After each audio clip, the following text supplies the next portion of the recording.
Welcome back to the channel. Thanks for watching part 2 of my junkyard rescue.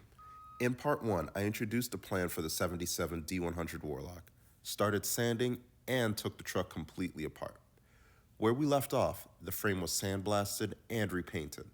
Here's a quick reminder of the plan and what's next. This 77 Warlock is a survivor that was left for dead at my local junkyard. I bought it for $500 and my plan is to frame off restore, keep in a patina, 6.4 Gen 3 Hemi, 8 HP swap, and introduce modern mods to bring it into 2025. Now that you're caught up, let's dive into some of the rust repair. I made this wood cart out of 2x4s and 4x4s. It sits about 20 inches tall, so I can sit at eye level and easily fit under. I'll drop a link in the description below on a DIY video so you can build your own. All right, so here's the plan.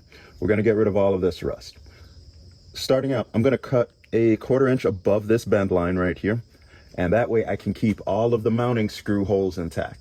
There's still gonna be a couple pinholes above where I cut, but I got a plan for that later. We just gotta treat the rust and get rid of the most cancerous parts first. Once I do that, I can come back in with my C10 inner skin, and I'm going to fit it up here, make sure everything works. I may have to section and cut out just a little bit to make it all happen, but I'm going to grind down this metal, treat it, and then when all goes well, we're gonna have both of those pieces of metal joined together to form the windshield shelf that we can bond to.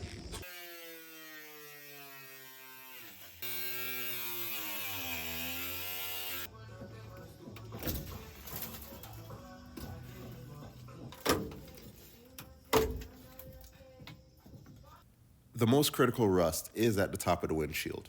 The metal that holds this section is long gone, and we need to recreate that area with fresh metal.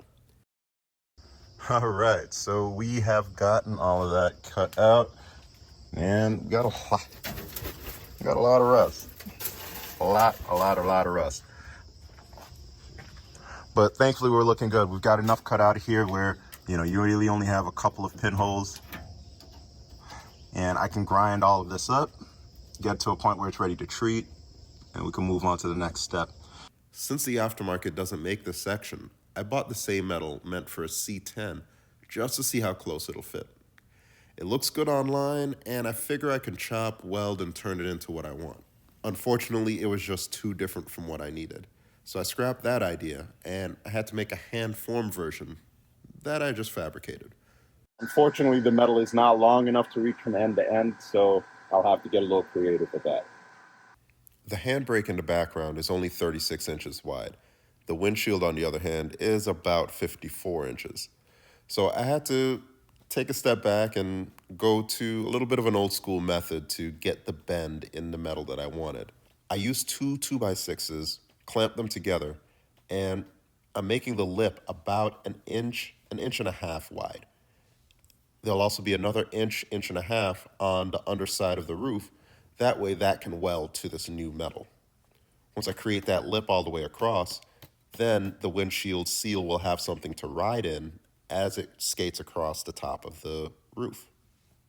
And once I got it out, I was able to put a little bit of curvature into it so it can hug the roof better. Once I was happy with it, then I started to buzz it in.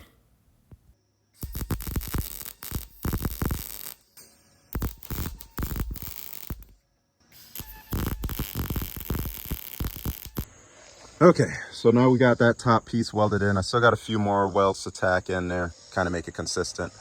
But we've got it zapped in and it's not going anywhere. So we're pretty good there. Now it's time to take care of that bottom side. And I fabbed up this piece. Because I don't have a shrinker and stretcher, I have to make relief cuts in here to kind of get the radius that I want. And once I was able to get the radius that will work up in here, I just trimmed off some of the excess. So I got a really nice bend here that's gonna meet up with the inside of here. I've got great lip, even exceeding past this point, so I can weld and then, grind flush. So we're creating that, that little shelf that comes down and then meets this. And feeling really confident that we've got something here that will be able to take care of all of the issues that I'm having with the windshield area.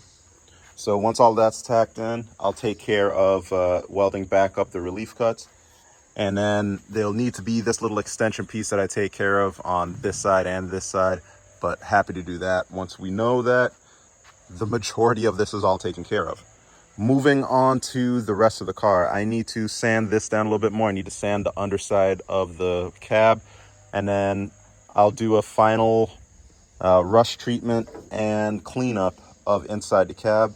I've gotten everything welded up and seam sealed already, so the major holes are looking good, but I just need to take care of the rest here. So I'll hammer all of that out so that we can start to paint tomorrow morning. So I'm not saying this is the only way or the best way, but this is my way on how to recreate that entire structural piece right there, because we need something for the windshield to glue to. Now let me back up and show you some of the other areas that I had to treat with rust, repair, and some of the additional customizations that I had to do. The exterior of the truck is going to keep the patina finish, but the interior is going to be as nice as can be. I want to keep as much of the Warlock gold trim as possible while creating a semi-modern finish. So I'm going to remove the gauges, remove the dash bezel, get the entire dashboard out of the way so I can start to treat the rust on the floors, cut out some of the cancerous metal, and replace it with fresh stuff. So once the dash is completely removed, then I start to turn my attention to that AC box. Now, in Virginia, we kind of need air conditioning and we kind of need heat as well. So this is only going to be temporary. And once I find a good quality AC and heat set, I'll incorporate that into the truck. But for now, we're just going to go ahead and get that out of the way and fabricate a clean AC system setup over here. Also, I can use that space inside the cab for the Hotwire Auto kit while sprucing up the engine bay with some custom touches. So I removed the 10 bolts and pried the old AC box out. Now I have a near perfect hole for my cardboard aided design. I'm using 18 gauge here to make a solid delete panel. I don't have a bead roller, but I wanted to put something there so it didn't look plain. We're closing in on our AC delete panel and it's looking really good. I can buzz that down and get it ready for prime and paint. But I wanted to see if there's something I can do to kind of spice it up a bit. So I came over to Detroit Muscle and I bought some of their wall art, and I'm gonna see if any combination of this looks good up on the firewall. Right now I'm leaning towards just going with Dodge. Oh God. Right now I'm leaning toward just going with Dodge right there. We could spice it up and cut off the A and the dash and just go with 100 underneath it. Or we can go with SRT underneath it and kind of just push it all up a bit. I'm leaning towards just Dodge. I think it looks nice, clean, and plain. And then it's not trying to pretend to be something that it's not. The 100 would be nice, but the lettering is just a little too big. If it was 3/4 the size or half the size, that would be the ticket. But yeah, I think I'm gonna go with that. So here's what I'm gonna do. I'm gonna get the position right, exactly where I want it. I'm gonna trace out a few of the letters and I'm gonna buzz in via plug weld and zap it on the back side to get it to squish in, look seamless on the front end. So that way I can just prime it and I don't have to worry about grinding down welds or anything like that, because it'll look nice and clean from right here. The goal is to stop the rust where it's at. And if there are other areas that are too late, can't be saved, it's not worth trying to save, then we'll cut those out and replace them. Now, the only true way to truly get rid of rust is to cut it all out and start over fresh metal. But that's not the goal of this build. It's to create a serviceable working floor, working unit in the garage with a little bit of flair. So we're going to treat the rust, encapsulate it, convert it, and take care of what we can take care of, fully knowing that there's going to be some areas that we just need to cut out and get rid of. But we're trying to keep that to a minimum and not do the entire floor. On the inside of the cab, I have no plans to keep this rusty. I used aggressive sandpaper to break through the scale and loose rust. There are a couple of areas that just couldn't be saved. I traced out the area and I cut them out. I'll go back with fresh metal, weld it all together, and then I'll seam seal it to prevent any water intrusion. Then I applied Loctite's naval jelly everywhere so I can start the conversion. Naval jelly has the same active ingredients as many of the rust repair converters. And once applied, you can start to see it working. If it whitens up, it wasn't applied liberally enough, or it wasn't kept on long enough. Our goal is to see the rust change to a gray or a black. It took a couple tries to get it right, but once I was happy with it, I painted it with the same satin gloss Rust-Oleum as the engine bay. All right, so everything had a chance to set up last night. In those chalky areas, those are areas that need a second coat. And a lot of the other areas, it's already converted stuff. You can see right in there. So all of that is good. And we're just gonna give a second coat to some of those stubborn areas and convert those. And here's how things look after the second coat. Much, much better. I'm able to rinse this out and hopefully be done. So these are the two areas of the driver floorboard that just weren't good enough to save. I just went ahead and cut them out, welded in new patch panels, and I'll give the rest of the floorboard a spot treatment of the naval jelly just to take care of those final rust spots before I paint it all.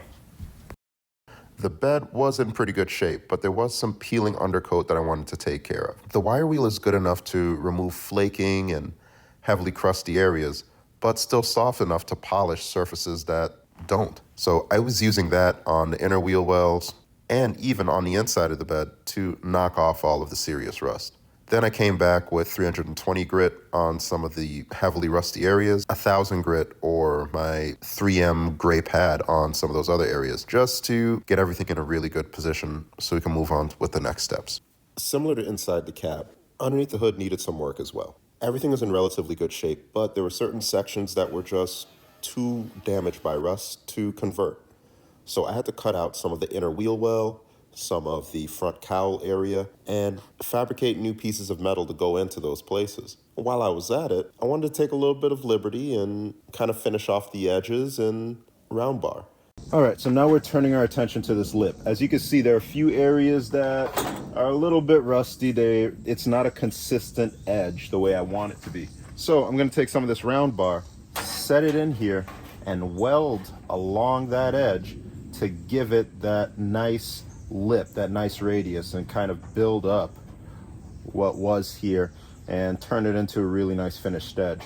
So I've grinded and I've sanded all the paint away. There's a couple pits in here, so I'll try to work my way around that. MIG can be very forgiving in those areas. I want to turn on the amperage enough so that it doesn't burn through, but I'm going to clean this up and make sure it gets a really strong connection between the lip and here. So when I start to work it and grind everything back, it'll just look like it's factory. All right, here we are. So we've gotten that round bar welded in on both sides, and it's looking really, really good. Once I start to fill in all of those gaps, weld it all up, grind it all down, it's gonna look seamless. And then the same thing on the front end here. Let me pop this off so you can take a good look.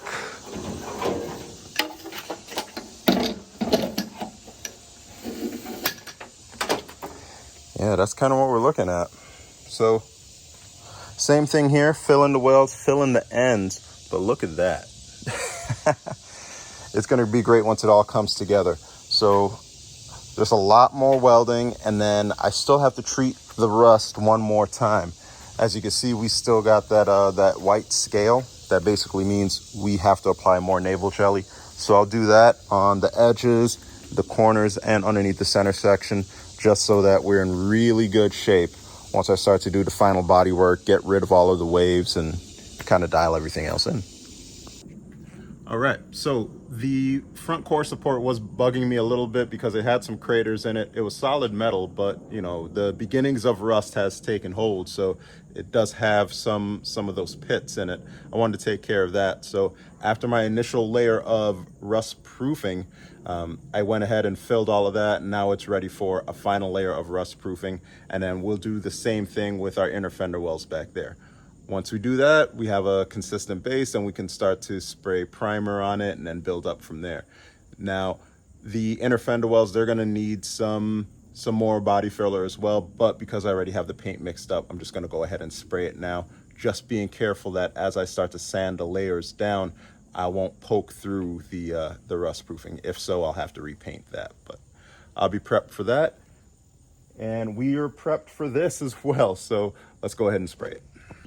All right, and just like that, we got another paint laid in the books. That's looking really good.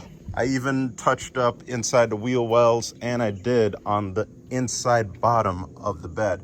So all of that was rusty before. Now it's all coated. And of course, we got our wheel arches. These still need a lot of work, but we've got layer 1 down, and now we can start to build up and smooth out from there. So let's get it. All right, so after some sanding and some filling, we're almost there. There's a couple more pits to do, but we're creating the shape that we want. We've got this really nice lip that's consistent throughout.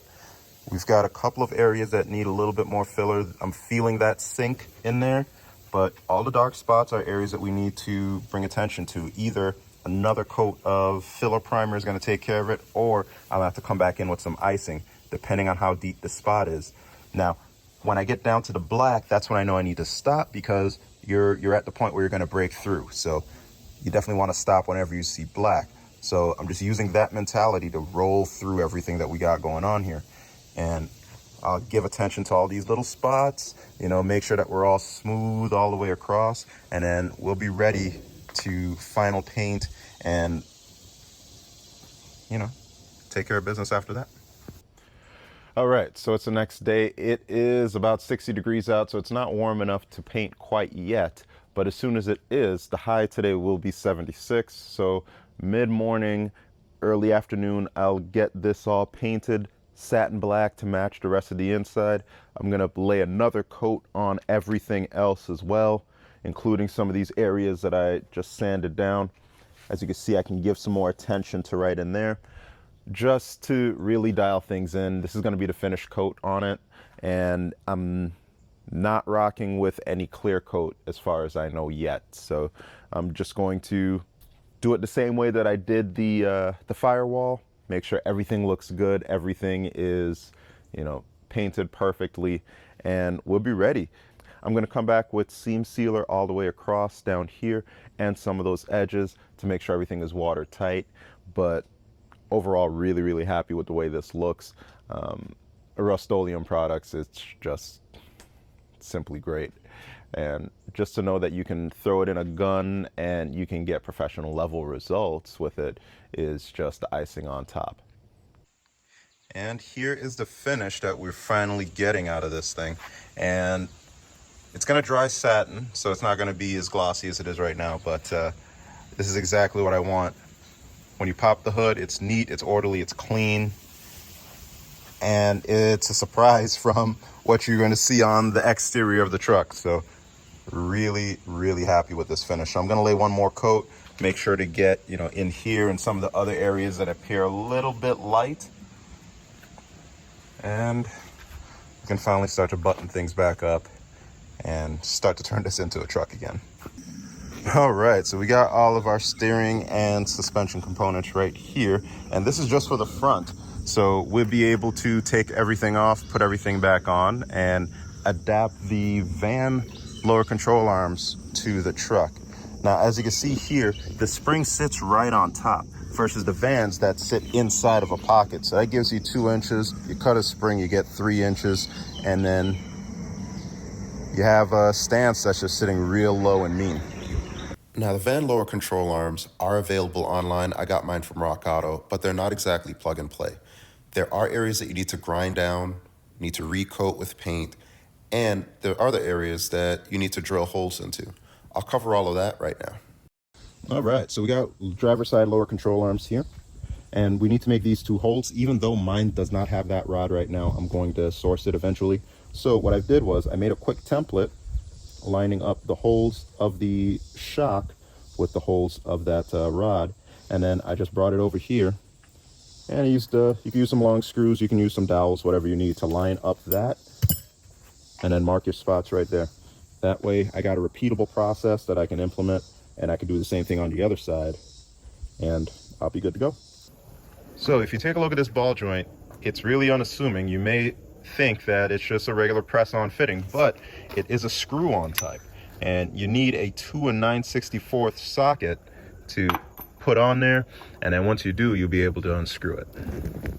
One common issue with these is they tend to strip their threads, so I'll have to weld these back on once I get the new ones. While the lower control arms are readily available, the uppers, not so much. Unfortunately, only the upper bushings are available, so I had to use heat as a persuasive tool to get them out. Thankfully, that and a 20-shot press was enough to handle the job. The other side came out a lot easier, but it would be nice if we were able just to source these locally and just pop the whole assembly in.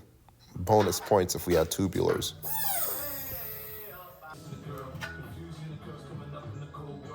All right, so we've got the old control arm bushings pushed out. We're going to push the new ones in. I've also cut a coil off of each coil spring and then painted the ends just to get rid of the raw exposed metal. We'll torque down the ball joints once we get them onto the car and all of that. But now we just need to push the new bushings in, and then we should be ready to roll. Okay, now for these collars. Now there's a spacer that goes in on one on each control arm, and what I'm doing is I'm taking a 30mm because it fits it perfectly, and I'm just gonna tap on it until it sits up against the inside. You can also use the press to do the same thing, but this is quicker and easier. But let's say you have a press and you want to knock everything out. Here's as simple as it can be. I use a 19mm, a 30mm, and this is the big boy. This is the 50. And the 50 is big enough to go around the outside of the control arm and not contact the bushing at all. So it sits just right on here or on the inside, depending on how you're pushing. Yeah, the 30 sits on the face of it really nicely and gets in there, but it doesn't contact the outside sleeve of this bushing. So it's really handy for that.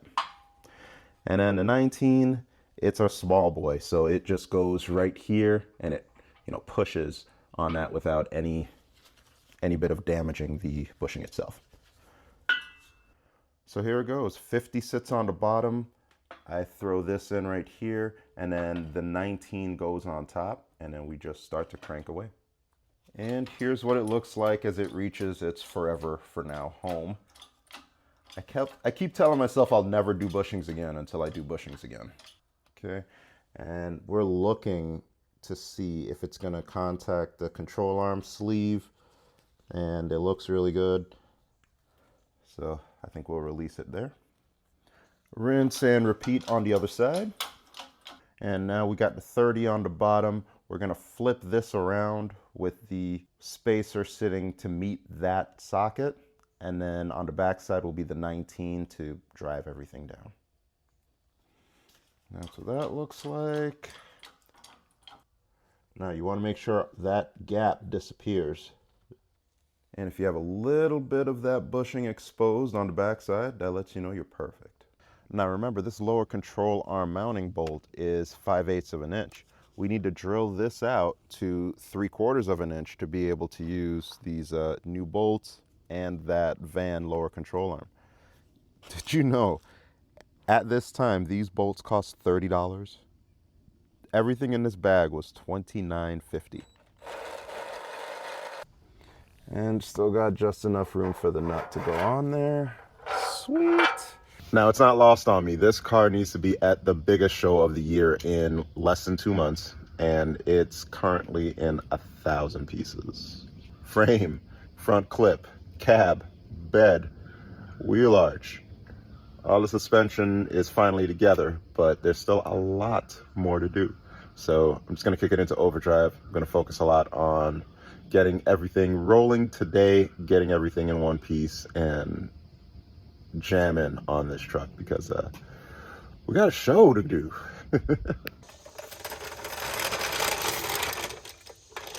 After all that, I was confirmed about 3¼ inches, and it's still sitting just a little bit high for me. I know things are gonna settle down once, you get some more miles on it, and once the engine and transmission go in, but it's an improvement, so I'll take it.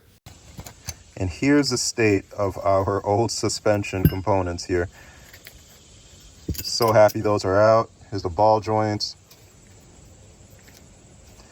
Didn't have a lot of play in them, funny enough, but glad I replaced them, so we got new stuff going on, and we've got a front end that's going to be rock solid to handle all this horsepower and braking.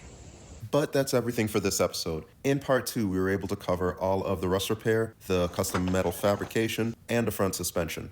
In part 3, we're going to hop on the engine and transmission mounting, fuel tank, and rear suspension.